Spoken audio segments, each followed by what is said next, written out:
Fire away. Hello. Hi, Eric. Thanks so much. Thanks, Natasha, for taking the question. More observations than anything else. My third challenge, and thank you, Kerry Dell, for being an awesome coach for me through the last two. I'm a bit irritated, Eric, as you said we probably would be, because we've got discord in my house again. I've got bickering parents that won't shut up, and they're driving me crazy. And they used to be on the same page, and they're not again. And sugar is sneaking in somehow, and all bets are off. I'm chasing the dragon again, and it's hard, especially when you've been in a good, quiet, nourished place. So biltong, ice cream, pizza, pasta, I've been trying it all. Physically in my body, it's not good. I'm not emotionally hungry, and I can only put it down to sugar giving me a hugely adverse response that is making me overeat, because I know the six Kate, hold on. Kate, first of all, sugar sneaking in, I can only say, Monika Pratny. Like, sugar does not sneak in. It's not walking in. By the way, for the rest of you need that translated. I just told her, stop sneaking shit to me. So sugar does not sneak in. She's in her head, she's blaming the sugar, right? It's not sugar sneaking in. It's you inviting sugar in. Sugar is like a vampire. It can't come in if you don't invite it. Now, manufacturers can sneak sugar into the food, but these days you know that, so it's not sneaking in. This is an important thing for you to get. It's called personal responsibility. And what I want to say to you is one of the hardest things about WildFit is that after you've done the program and you are aware of how it works, now you realize it's your responsibility. That sucks. It just does. It's like before you can walk around with your wild bliss about it. Oh, I don't know if there's sugar in that. I don't know. I don't know that sugar's so bad for me and whatever. But now you know everything. And then when you find yourself wanting it, you feel betrayed by yourself. And that's totally okay. But I want you to know here's why. Kate, where exactly is it that you live? I'm in Johannesburg. You're in Johannesburg. And so have you been up to like Suikerbos Rand recently? No. No, I think you should go for a walk up there. You should go for a walk and just get yourself, because you don't have to go all the way to like, say, Pilanesberg or Kruger to do this. You can go to Suikerbos and you go there and you walk around. I want you to notice how few berries you see. I want you to notice how few berries. Now, by the way, where I'm recommending she goes is one of the most gorgeous pieces of land you could possibly imagine. Rolling hills of bushveld with the world's largest antelope roaming there where you can see them. It's Eland, and it's the most beautiful place. And by the way, at the guest lodge there, it says, here are all the animals that are in Suikerbos, but leopards aren't on the list. And I said to the guy, what do you mean leopards aren't here? And he goes, what do you mean? They're not here. And I go, I may have this accent, but I'm from this country. Don't try to tell me there are no leopards here. And he goes, yeah, we just don't want the tourists to know.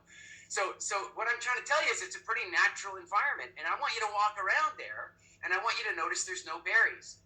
And the reason there's no berries is because the berries only grow for a couple of weeks every year in the low-veld. That's just the way it works. You don't get them. So now when they come along and they brightly advertise themselves and you go to eat one, right? Like the minute you do that, the minute you eat one, you haven't been craving sugar. You're off sugar. But the minute you eat one, your body goes, the berries are back! The berries are back, man! And then your insulin gets up, and then your body starts going more, and your stomach starts to distend, and your body is going to keep telling you more until all the berries are gone from that bush, and then your body is going to create a GPS location of where that bush was, and it's going to start noticing all the other bushes, and you're going to keep feeling that way until one day those berries are gone, and then you're going to go into a mild depression for 2 or 3 days because the berries are gone, and you're going to see a bush in the distance, and you're going to run over and hope that it's got them. It doesn't have them. Kate, the berries aren't there anymore. And you're going to be pissed off, and you're going to ask if you could speak to the manager of the grocery store, only it's not a grocery store, and there is no manager, and you're out of luck. And then the cycle would be broken. But the problem for us is now the cycle is never broken. there is a manager at the grocery store, and if you whine loudly enough, they'll go get you more berries. So what that means is you've got to recognize that your instincts are not on your side. Your instincts are old, they're outdated, they're prehistoric. Your instincts are. So what that means is we have to use willpower the way willpower is actually meant to be used. Willpower is meant to be used to make a sudden, quick adjustment. And so that means that you need to recognize that if you use willpower in a given moment for a short period of time, you can emancipate yourself from the sugar again. And you just got to recognize that. Now, you don't have to do that this week. This week, I want you to eat the sugar. I don't want the sugar sneaking in. I want to shovel it in the front door. I mean, you should be doing this and processing it and understanding it. And then as we go through the balance of the weeks, as you know, having gone through the program a number of times, we will slowly walk you away from it. But then what I want you to remember this time, I want you to really, matter of fact, I want you to take out your phone when you're in spring. Hey, do you like spring?